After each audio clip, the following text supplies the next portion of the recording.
Olá, seja bem-vindo ao Linha de Frente, o conteúdo de política do Grupo Aratu, tentando traduzir as informações desse segmento tão importante para o nosso cotidiano. Eu sou Pablo Reis e hoje a convidada aqui do programa é a vice-prefeita de Salvador, Ana Paula Matos. Seja bem-vinda, Ana Paula, tudo bem? Tudo bom, Pablo? Muito obrigada por me receber. Que bom que você está aqui. E Ana Paula chega aqui no Linha de Frente depois de uma das ações sociais que a Prefeitura está fazendo, dessa vez relacionada com o CAD único. Foi onde que você estava agora, Ana Paula? Nós estávamos na região do Cabula, no 19º Batalhão, que é 19BC, entregando cestas básicas para as pessoas de extrema pobreza. Aquelas que estão no CAD único, que não têm Bolsa Família ainda, ou tem uma bolsa pequenininha de até R$100. Salvador enfrenta Covid, enfrenta epidemia de arboviroses, enfrenta dificuldade no deslizamento de terras com as chuvas e enfrenta a questão do desemprego e da pobreza. Uma questão que você entende bastante porque você foi secretária dessa pasta. Como é o cenário atual? É um cenário preocupante para as autoridades? Fui sim, fui por 2 vezes secretária da Promoção Social. É muito preocupante por uma questão histórica. Salvador tem desigualdades históricas, tem um grande contingente de pessoas de extrema pobreza. Nós temos 214 mil famílias em situação de pobreza ou extrema pobreza. São 800 mil pessoas no nosso CAD único. E nesse momento de pandemia, muitas questões econômicas têm sido afetadas, mas a gente tem buscado prover isso, dando alimentação, dando condições, inclusive benefícios sociais, financeiros, como Salvador por Todos e o SAS Cultura. Você, como uma pessoa que conviveu e convive com grande parte dessas famílias, o que é que você acha do auxílio emergencial do governo federal, do auxílio que a prefeitura oferece, o Salvador por Todos? Isso está amenizando? Poderia ser um pouquinho melhor? De que maneira a população está ansiando por mais ajuda do poder público? A população precisa sempre de mais, até porque muitas vezes a população mais pobre tem muitos filhos, a gente tem uma contingente muito grande de pessoas para sustentar. Às vezes é uma avó que cuida de toda uma família, são muitas mulheres chefes de família. O benefício do governo federal, quando ele começou, na sua primeira participação, ele dava R$600 para as pessoas de modo geral. Aquelas que tinham mulheres chefes de famílias iam para R$1.200 e mulheres chefes de família com filhos jovens, desempregados, chegou a R$1.800. Então, era uma ajuda muito grande. Depois o governo federal diminuiu isso à metade e agora caiu muito. Saiu de R$150 até R$375, no ticket médio de R$275. Quando o nosso benefício, Salvador por Todos, é de R$270 desde o início, a gente nunca parou. Nós já demos quase R$70 milhões em benefícios. Então, imagine que o município dá R$270 no Salvador por Todos e o governo federal, um ticket médio de R$250 a R$275 é desproporcional, eles podem muito mais do que a gente. Se for possível, a gente gostaria muito que o governo federal ampliasse esse valor, mas a gente entende que é um contingente enorme de pessoas e que toda ajuda ela é bem-vinda. Eu quero falar com a vice-prefeita de Salvador, Ana Paula Matos, sobre vacina. Salvador se destacou bastante em termos de vacinação contra a Covid. Quero falar também sobre a crise do transporte rodoviário. É um assunto que está na pauta por envolver tanto os trabalhadores quanto os usuários desse sistema. Quero saber se vai ter aumento da passagem de ônibus. Mas eu preciso saber, e também sobre política, mas eu preciso saber de Ana Paula Matos a respeito desses primeiros meses de governo. Tem sido do jeito que a senhora pensava? A administração pública municipal está atendendo aqueles desafios iniciais? Tem sido desafios muito grandes. Essa segunda onda do Covid, ela nos trouxe necessidade de trabalhar ainda mais, junto com as questões de transporte, as questões econômicas e sociais.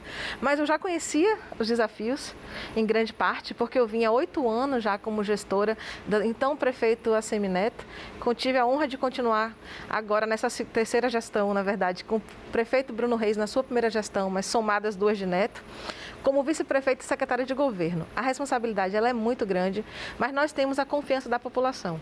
Temos uma equipe também muito preparada, muito dedicada, dos servidores, das pessoas que nos ajudam, inclusive a sociedade civil. O desafio, Pablo, ele é grande, mas quando a gente se une, quando as pessoas têm um bom propósito, a gente vai conseguindo aos poucos superar. Eu quero saber então de vacina. Teve o sábado passado, Salvador teve um recorde de vacinação, mais de 20 mil pessoas vacinadas entre primeira e segunda dose de Covid. Como é que é a engrenagem? Porque não é fácil, a logística as pessoas talvez não entendem. Não é fácil mobilizar tantas pessoas num fim de semana para atender com uma pequena ampola, várias seringas e poder mensurar isso tudo, poder catalogar isso tudo. É uma logística muito difícil, Ana Paula? É uma logística dificílima. Nós temos que cadastrar em 2 sistemas, um sistema municipal e um sistema do governo federal. Temos que garantir que nenhuma dose seja perdida, porque ela é uma vida, ela vale ouro, ela vale a vida. Então, a gente tem profissionais dedicadíssimos, temos trabalhadores, técnicos de enfermagem, enfermeiras, pessoas da logística, da limpeza, médicos, pessoas da saúde de modo geral, trabalhando dia e noite. São pessoas que têm deixado seus filhos em casa, às vezes com parentes, com vizinhos, para se dedicar pelo outro. Então, eu quero de público, aproveitando essa oportunidade, Pablo, agradecer a equipe da Secretaria de Saúde e de toda a Prefeitura que tem se esforçado, em nome do secretário Leonardo Prates. Em nome dele, eu parabenizo a toda a equipe. Não é simples, agora você falou nesse recorde, foram 20 mil pessoas. No H1N1, para vocês entenderem a diferença, nós já chegamos a vacinar 70 mil pessoas num único dia. Por quê? Porque a forma de registro era mais simples. Você colocava num documento e no final do dia cadastrava tudo. Nesse caso, não. Como você não pode perder nenhuma única dose, a gente tem que fazer esses 2 processos. Isso demora tanto, mas ainda assim somos campeões nacionais em vacinação. Eu quero saber de você, já que você citou o trabalho dos profissionais da saúde, esses incansáveis, muito dedicados, qual a impressão que Ana Paula Matos, que é tão reconhecida pelo Instituto Humanitário, tem quando percebe essa minoria dos profissionais da saúde que burla o sistema, que não vacina, que esconde a vacinação, que atrapalha o trabalho dos outros? O que é que você, como mulher, como cidadã, como gestora pública, sente vendo isso? Graças a Deus, não é a realidade de Salvador. Nossos profissionais eles estão muito comprometidos. Ainda assim, criamos um aplicativo para que, eventualmente, pudesse haver algum tipo de denúncia. A Secretaria de Saúde criou uma comissão para apurar. Mas, graças a Deus, a gente tem conseguido ter uma equipe muito coesa, muito comprometida. Tenho visto isso em outros locais do país. Fico muito triste, sinto uma dor muito grande no meu coração, porque isso você percebe que não é da profissão, mas talvez daquelas pessoas cuja natureza ainda não estão alinhadas ao coletivo, ao bem do povo. Mas eu tenho certeza que aqui em Salvador eu prefiro e preciso destacar o comprometimento e o trabalho. Eu citei os trabalhadores da saúde, mas poderia citar, por exemplo, da limpeza urbana, do transporte, da ação social. Nossa equipe não é prioritária na vacinação, não é priorizada na vacinação pelo PNI, mas é a equipe que está lá na rua, distribuindo alimentação, cadastrando pessoas, acolhendo e cuidando, levando para um hotel social. Então, é a equipe que também está na linha de frente, mas a gente tem fé e com muito trabalho tem a certeza de que em breve todos serão vacinados. Salvador deve zerar nessa semana os prioritários dos idosos, né? Os cadastrados para poderem ser vacinados a partir dos 60 anos, como uma das primeiras capitais do Brasil a zerar essa demanda. Aí aparecem outros segmentos, outras categorias, a senhora já citou garis, rodoviários, que pedem a priorização. Quais os critérios para priorizar e por que, se todo mundo for prioritário, ninguém vira prioritário? Na verdade, a gente segue o PNI, que é o Plano Nacional de Imunização, que estabelece as regras. O público prioritário, em primeiro lugar, eram os idosos de 75 anos em diante, já foram todos vacinados. Depois vieram os idosos de 60 anos em diante, faltam agora 10 mil idosos. Já liberamos essa vacinação, com fé em Deus a gente vai terminar. E do público anterior, tem 4 mil que ainda não tinham ido se vacinar. Mas como você falou, a gente já está atingindo uma marca histórica de 500 mil pessoas vacinadas. Pode ser que a gente consiga atingir ainda no dia de hoje. Isso é muito importante. Em relação aos públicos prioritários, pelo PNI, depois dos idosos, a gente vem o público com comorbidade. Já fizemos as pessoas que elas acabam tendo tratamento com hemodiálise, que são os renais crônicos.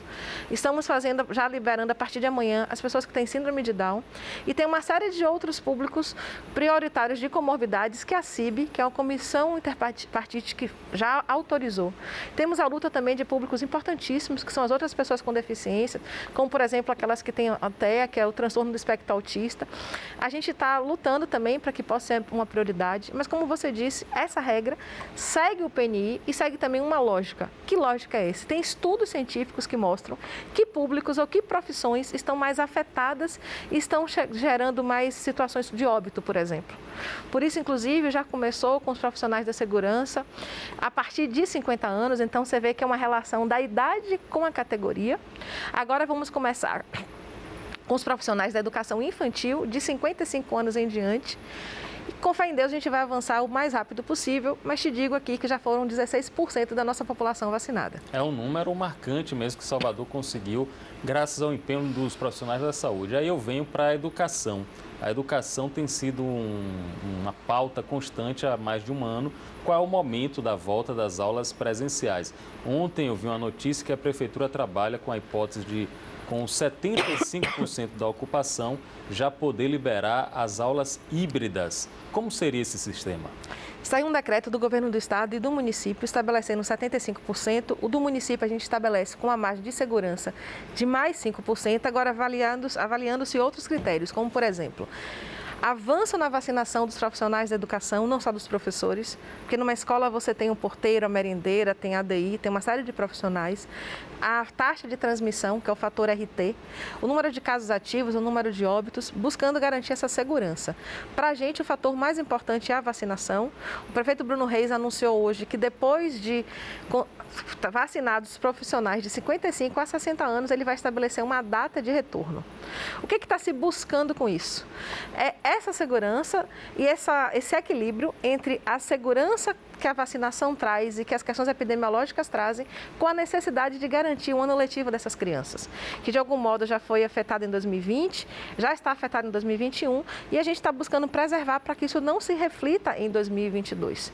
A gente já está com as aulas remotas, eu inclusive participei da abertura da jornada pedagógica, as nossas escolas já estão organizadas, já tem os protocolos, já tem os distanciamentos, provavelmente nessa questão híbrida você vai ter um grupo assistindo aula, por exemplo, segunda, quarta e sexta, outro terça, quinta e sábado. Estou dando como exemplo, mas cada escola tem a sua organização. Os pequenininhos, as salas são menores, então tem que ser um número ainda menor de crianças. Mas nossa busca, Pablo, nosso trabalho incansável é para que a gente consiga fazer esse retorno e de modo seguro. Inicialmente, você pode me perguntar assim, Ana, por que no passado tinha 75% e não retornou? Porque nós não tínhamos imunização. Muitas dessas crianças, principalmente nas regiões mais pobres da cidade, elas às vezes quando voltam para casa ficam com os avós ou ficam com pessoas mais velhas que cuidam delas. Então, esses idosos não estavam vacinados, agora eles estão. Então, dá para você, mesmo sem ter vacinado a todos, poder garantir que o público mais vulnerável, que é quem convive com essas crianças, já seja vacinado, que são os idosos. Eu estou conversando com Ana Paula Matos, ela é vice-prefeita de Salvador, secretária de governo, e ambas as posições que ela ocupa têm muita relação com o desdobramento desse imbróglio envolvendo o sistema do transporte público de Salvador. O prefeito Bruno Reis já falou que na mesa dele tem dois problemas gravíssimos, Covid e a questão do transporte deixado com a empresa CSN. Um rombo, na verdade. Não há previsão ainda de pagamento das indenizações dos direitos trabalhistas desses rodoviários.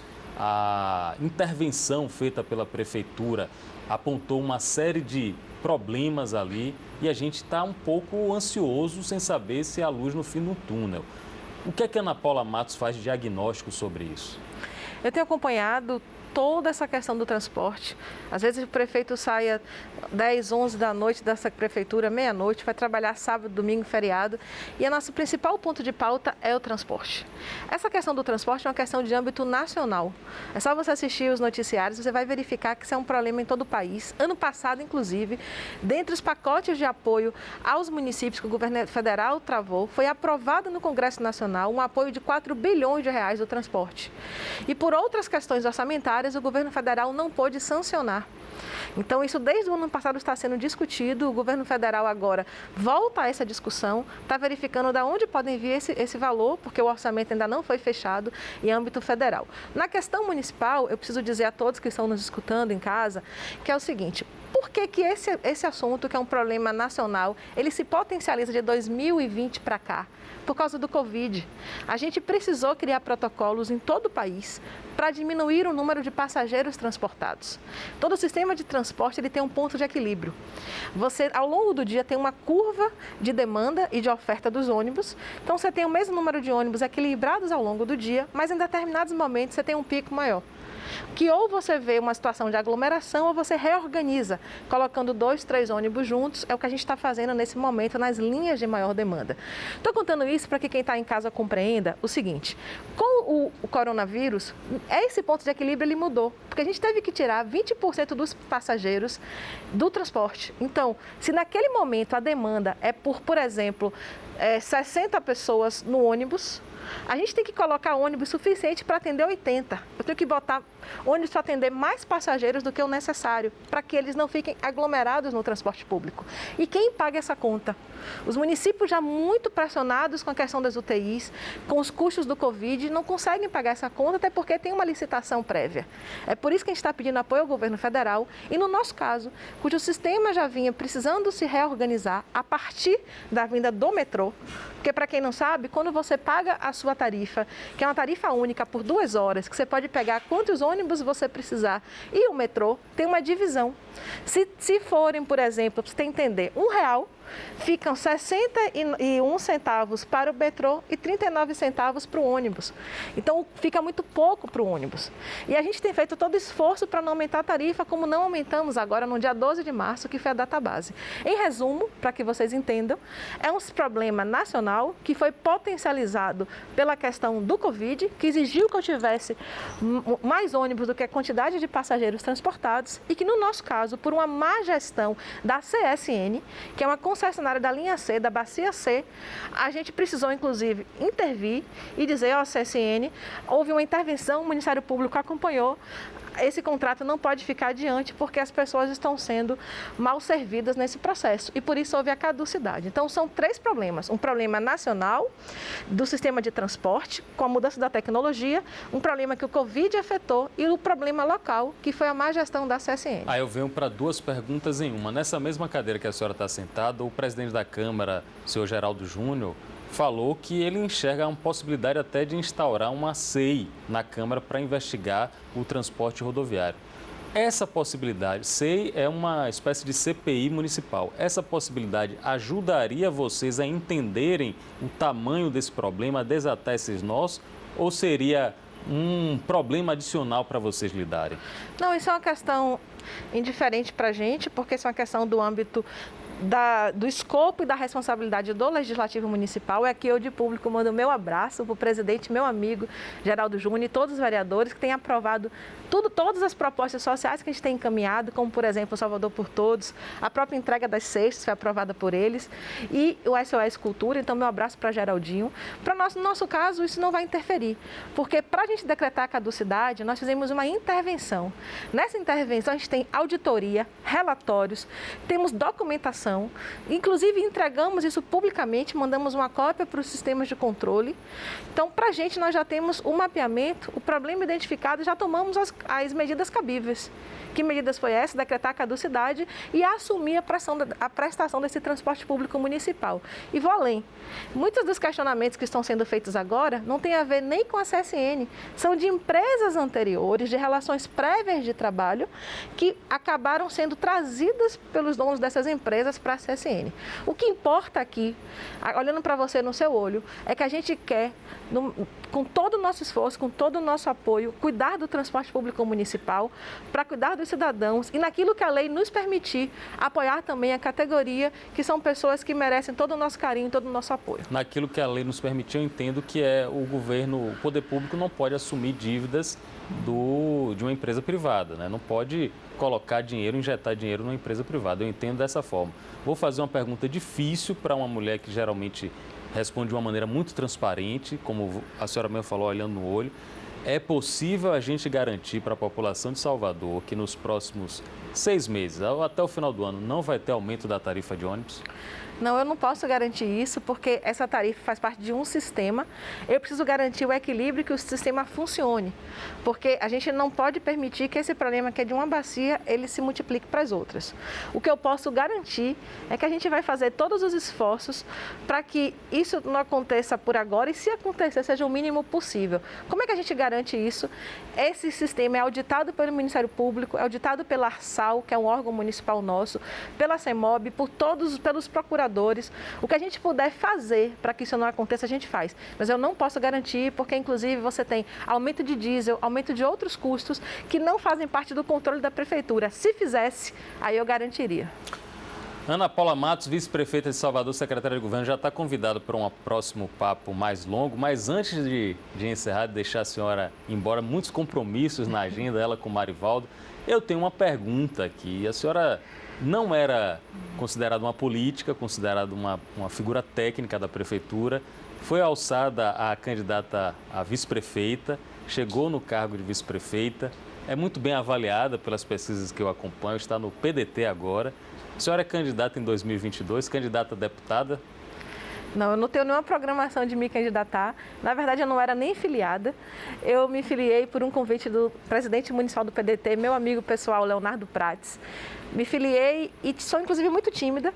Não tinha nenhuma pretensão política, mas a pandemia me fez pegar minha timidez, colocar no bolso, enfrentar os meus medos e compreender que, se eu conhecia a cidade, se tinha e tenho força de trabalho, eu tinha que me dedicar.